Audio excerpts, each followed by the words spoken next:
Welcome to Navabhoomi news. బోరున ఏడ్చిన మనోజ్.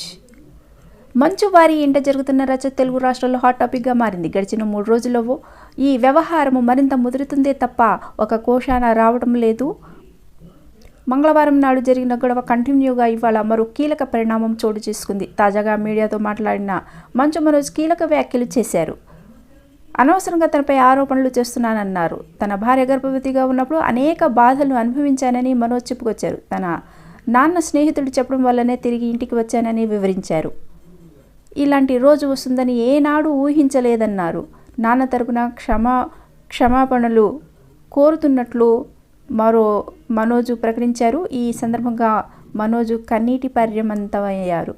సాయంత్రము ప్రెస్ మీట్ పెట్టి అన్ని విషయాలను వెల్లడిస్తామని మనోజ్ ప్రకటించారు. తాను తన సొంత కాళ్ల మీద నిలబడుతున్నారని మనోజ్ చెప్పారు. తన బంధువులపై దాడి చేశారని ఆరోపించారు. ఇన్నాళ్ళు ఆగానని ఇక ఆగలేనని మనోజ్ స్పష్టం చేశారు.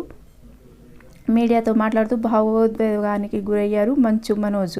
ఈ సందర్భంగా సంచలన విషయాలు బయటపెట్టారు. మీడియాపై దాడికి తండ్రి తరపున క్షమాపణలు చెప్పారు. మా నాన్న అంటే నాకు ప్రాణం. మా నాన్న దేవుడు. మా నాన్నను మా అన్న విష్ణు వినయ్ ట్రాప్ చేశారు. మా నాన్న దృష్టిలో నన్ను శత్రువుగా చిత్రీకరించారు అంటూ కన్నీరు పెట్టుకున్నారు మనోజ్.